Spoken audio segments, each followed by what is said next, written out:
I came back to Louisiana 3 weeks ago for my brother's funeral. I am still here, though not by choice. I cannot seem to leave. Every time I pack my bags and get in the truck, something stops me. Some need to understand what happened. Some desperate hope that if I stay long enough, I will find an answer that makes sense. There is no answer that makes sense. I know that now, but I am going to tell you what happened anyway, because someone needs to know. Someone needs to understand that the things our grandparents warned us about are not just stories. My name is Colton Bro. I am 29 years old. I grew up in Mouton Parish, a remote community in the Louisiana Bayou, the kind of place that does not appear on most maps. I left 10 years ago, moved to Houston, built a life away from the swamp and the poverty and the old stories my grandmother used to tell. My brother Wesley stayed. He inherited our parents' house after they passed, a weathered Acadian cottage on stilts at the edge of the water. He lived there alone, fishing and trapping, doing odd jobs for neighbors when he needed cash. We had not spoken in almost 2 years, not since our father's funeral. There was bad blood between us, the kind that builds up over decades of living too close and understanding each other too little. Then Wesley drowned, or so everyone believed. They found his boat capsized near the old trapper's cabin. They found his boots stuck in the mud at the water's edge. They found his fishing pole floating in the shallows. But they never found Wesley. The search parties dragged the water for 3 days and found nothing. I almost did not come back. I almost sent flowers and a card and let the swamp keep whatever secrets it was hiding. But Wesley was my brother, my only brother. So I came home to say goodbye. I should have stayed in Texas. I should have let the dead stay dead, because Wesley is not gone. I have seen him out in the bayou, standing in the shallow water, watching the house with eyes that do not blink. Something is wearing my brother's face, and it wants to come home. The memorial service was held at the small Baptist church in town. Without a body, there could be no proper burial, just a ceremony and a gathering at Wesley's house afterward. The house was the same one we had grown up in, accessible only by a single dirt road that flooded every time it rained. I had not been inside in years. Walking through the door felt like stepping back in time, like the past decade had never happened, and I was still the angry young man who had sworn he would never return to this place. The people at the memorial were mostly strangers to me now, distant cousins I barely recognized, old neighbors who remembered me as a child, Wesley's ex-wife Louise, who had divorced him 5 years ago but still cried at the service, and our grandmother, Mamere Odette, 91 years old and sharp as ever. She pulled me aside after the ceremony. Her grip on my arm was surprisingly strong, her dark eyes boring into mine. "Do not stay past dark," she said. "The swamp has been hungry lately." I asked her what she meant. She shook her head, said she had seen things moving in the water at night, things that should not be there, said Wesley had seen them too in the weeks before he disappeared. I dismissed it as superstition. Mamere Odette had always been full of old stories, tales of the rougarou and the faux follet, and creatures that lived in the deep parts of the bayou where no one went. I had stopped believing those stories when I was 12 years old. I should have listened to her. I decided to stay at Wesley's house for a few days to sort through his belongings. There was no will, no clear instructions for what should happen to the property. Someone needed to go through everything, decide what to keep and what to throw away. I figured it might as well be me. The first night was quiet. I sat on the porch drinking beer, watching the fireflies blink over the water, listening to the chorus of frogs and insects that I had almost forgotten after a decade in the city. The sounds of the swamp were different from anything in Houston, alive in a way that felt almost conscious, like the bayou itself was breathing around me. Around 11, the sounds stopped. I do not mean they faded or grew quieter. I mean they stopped. One moment the frogs were singing, the crickets were chirping. The whole swamp was alive with noise. The next moment, nothing. Complete silence, so total that I could hear my own heartbeat. I stood up from my chair, peering out into the darkness. The moon was nearly full, casting pale light across the water, illuminating the cypress trees and the hanging moss. Everything was still. Then I saw movement at the edge of the property, where the yard sloped down into the shallows. A figure was standing in the water, maybe 50 feet away, just standing there, motionless, facing the house. I called out, asking who was there. My voice sounded strange in the silence, flat and dead, like the swamp had swallowed it. The figure did not respond. It just stood there. I went inside and got a flashlight. When I came back out and shined it toward the water, the figure was gone. The frogs started singing again. The insects resumed their chorus, and the swamp acted like nothing had happened.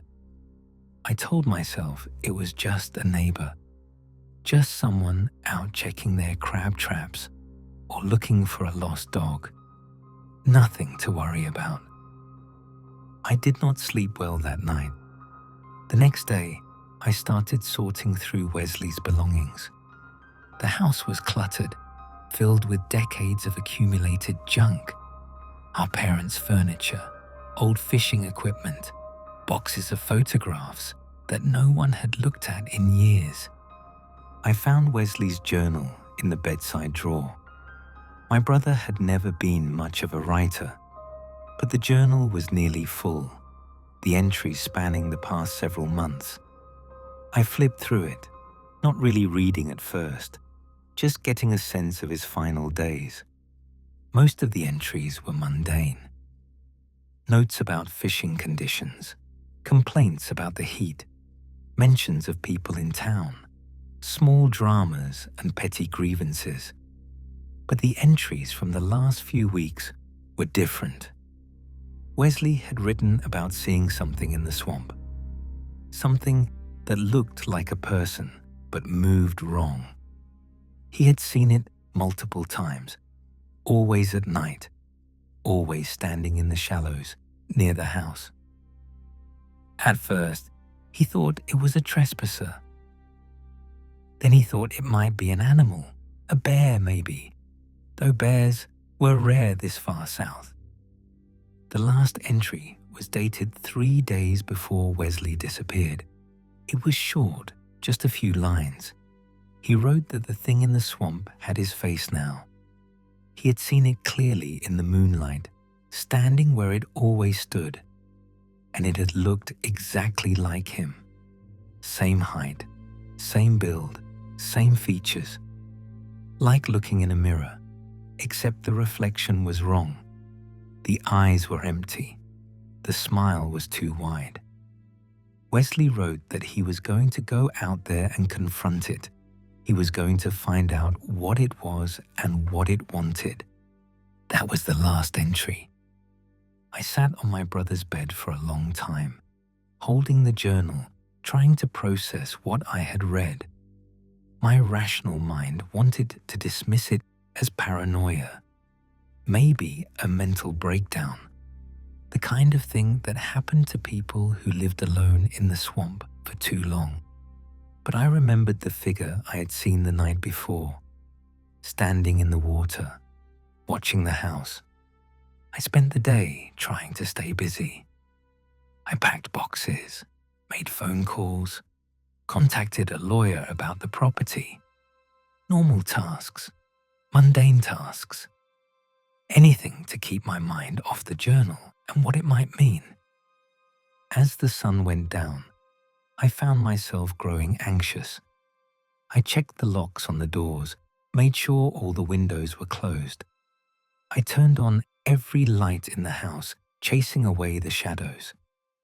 Around 10, I heard something outside. A soft splashing, like footsteps in shallow water. I went to the window and looked out. The figure was there again, same spot as before, standing in the shallows at the edge of the property. But this time the moon was brighter, and I could see more clearly. I could see the shape of the figure, the way it stood, the set of its shoulders. I could see that it looked exactly like Wesley. The figure was wearing my brother's clothes, the same flannel shirt Wesley had been wearing in the photographs from last Christmas, the same worn jeans, the same boots. Even the way it stood was familiar. That slight slouch Wesley had developed from years of working on boat engines. My breath caught in my throat. For one wild moment, I thought maybe my brother was alive. Maybe the drowning had been a mistake. Maybe Wesley had survived somehow and had been lost in the swamp, and now he had found his way home. I ran to the door, threw it open, called Wesley's name. The figure turned its head toward me. Slowly, too slowly, like a puppet being manipulated by invisible strings. And then it smiled. The smile was wrong.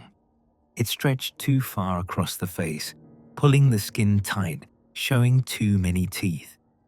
It was Wesley's face, Wesley's features, but the expression was something else entirely, something hungry. I slammed the door shut and locked it. I backed away until I hit the opposite wall, my heart pounding, my whole body shaking. Outside, I heard footsteps approaching the house, the creak of the porch steps. Then nothing. I did not sleep at all that night. The next morning, I drove to my grandmother's house on the other side of the parish. She lived in a small cottage that had been in the family for generations, surrounded by gardens of herbs and vegetables, wind chimes made of shells and bones hanging from the eaves. I told her what I had seen, what Wesley had written in his journal, what was happening at the house. Ma mère Odette listened without interrupting. When I finished, she was quiet for a long time, her weathered hands folded in her lap, her eyes distant. Then she told me about the thing in the swamp. She said our people had known about it for generations. It had many names. Some called it the Rougarou, but that was not quite right. The Rougarou was something else, a cursed man who became a wolf. This thing was older. This thing had no name that humans had given it because the people who encountered it rarely survived to name it.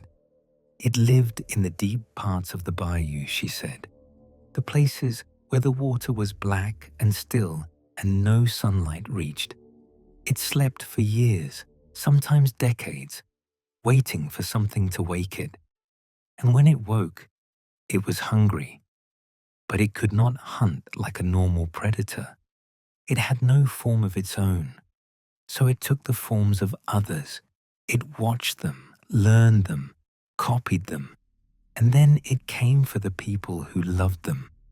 Ma mère Odette said it had taken people before. Her grandmother had told her stories of disappearances, families destroyed by things wearing familiar faces, always started the same way.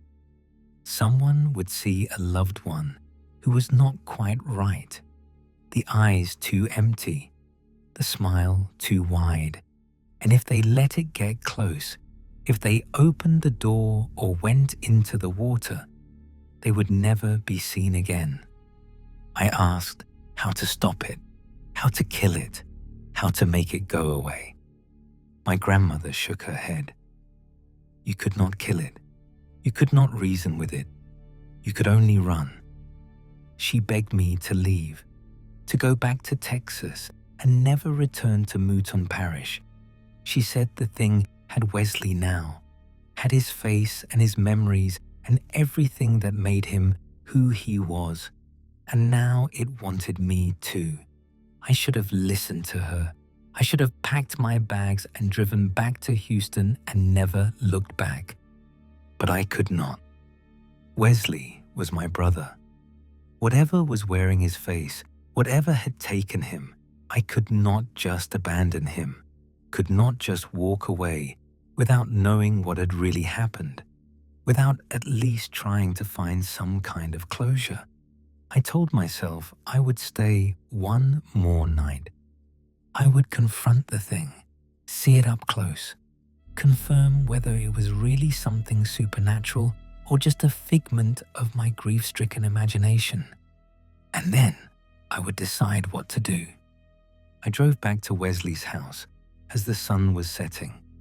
The shadows were already long across the water, the cypress trees turning into dark silhouettes against the orange sky. The house looked different in this light, older, more isolated, like it was being slowly swallowed by the swamp. I went inside and prepared. I found Wesley's shotgun in the closet, checked to make sure it was loaded. I turned on all the lights again, locked all the doors, closed all the curtains. I sat in the living room with the gun across my lap and waited. The hours crawled by. 10, 11, midnight. Around 1 in the morning, I heard it. That soft splashing sound. Footsteps in the water, coming closer. Then a knock at the door. My hands tightened on the shotgun. I did not move, did not breathe. Another knock, and then a voice. Wesley's voice. It said my name. It said it was cold out there, that it wanted to come inside, that it had been lost in the swamp for so long, and it just wanted to come home. The voice was perfect. Every inflection, every tone. It sounded exactly like Wesley had sounded the last time we spoke, 2 years ago at our father's funeral. I felt tears streaming down my face. Part of me wanted to open the door. Part of me wanted to believe that my brother was really out there, that the drowning had been a mistake, that everything could go back to the way it was. But I remembered the smile, the way the face had stretched and twisted into something inhuman. I did not open the door. The thing outside did not leave. It knocked for hours. It called my name in Wesley's voice. It talked about our childhood, about memories only the two of us shared. It reminded me of the time we had gotten lost in the swamp as kids, and Wesley had carried me on his back for 3 miles. It reminded me of our mother's funeral, of holding hands in the front pew. It reminded me of every moment of tenderness we had ever shared. And then its voice changed. It started talking about things Wesley could not have known. Private things. Things I had never told anyone. The time I had cheated on my girlfriend in college. The money I had stolen from our father's wallet when I was 16.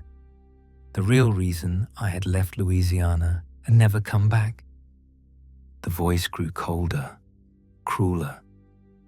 It told me that it knew everything about me now. It had taken Wesley, had consumed him, and now it had all of his memories, all of his love, and all of his resentment. It knew the secrets brothers kept from each other. It knew the guilt that I carried for leaving Wesley alone in this place. It said I owed Wesley, owed him for all the years of silence, owed him for not being there when he needed me. It said I should open the door and pay that debt. I pressed my hands against my ears, trying to block out the voice, but it seeped through anyway, finding the cracks in my resolve, the weak points in my sanity. I grabbed the shotgun and went to the window. I pulled back the curtain and looked outside.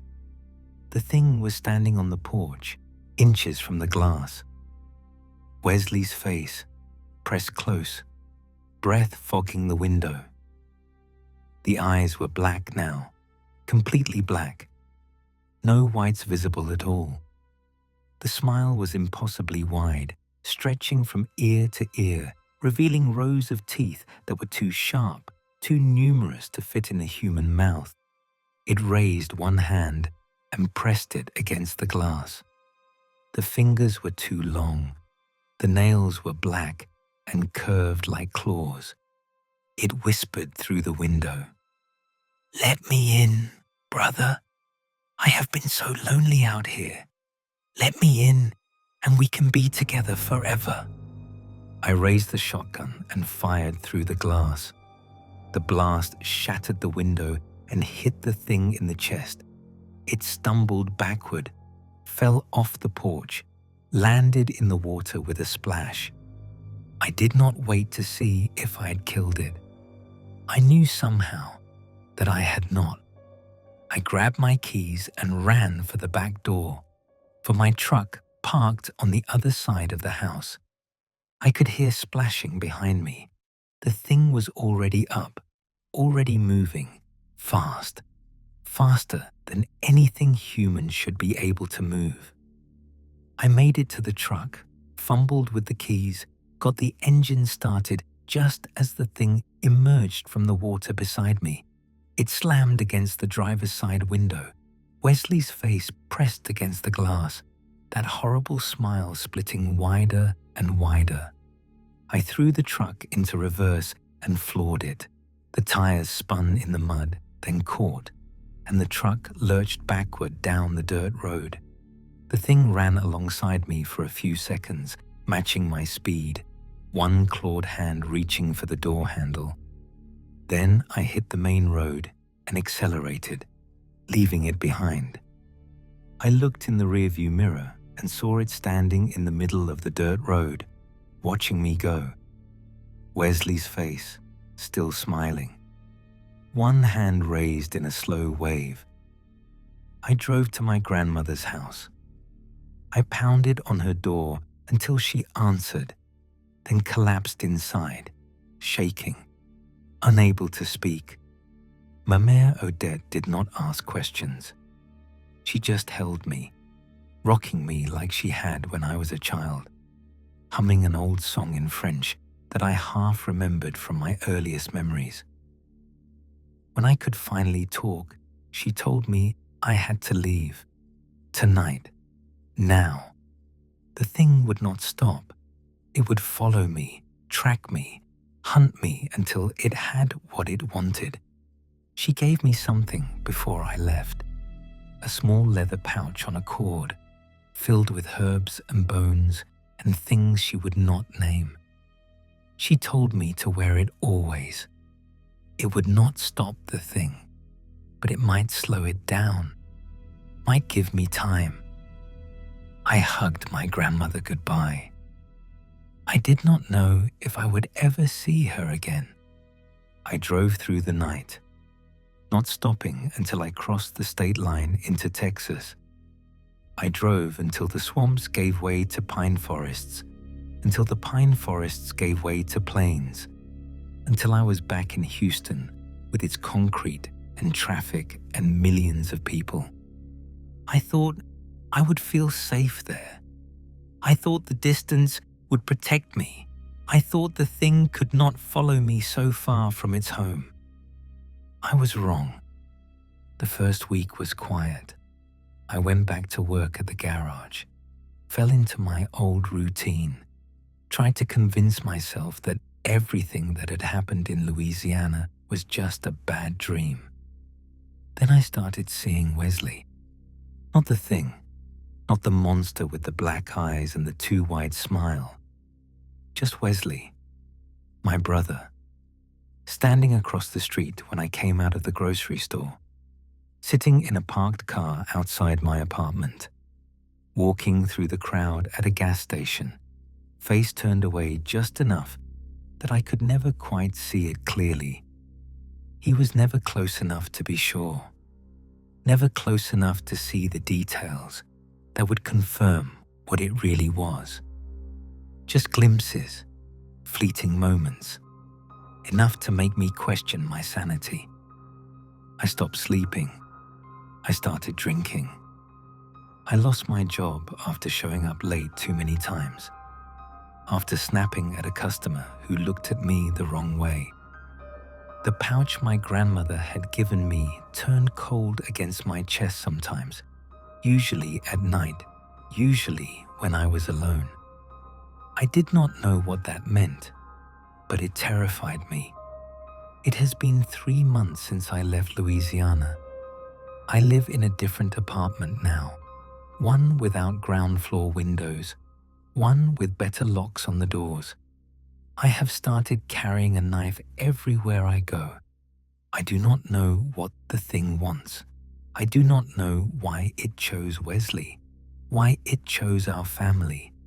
Mamere Odette says it wants to be human, that it takes faces because it has none of its own, that it hungers for the connections and memories that real people have. Maybe it is lonely. Maybe after centuries in the swamp, it just wants to belong to something. That does not make me feel any better.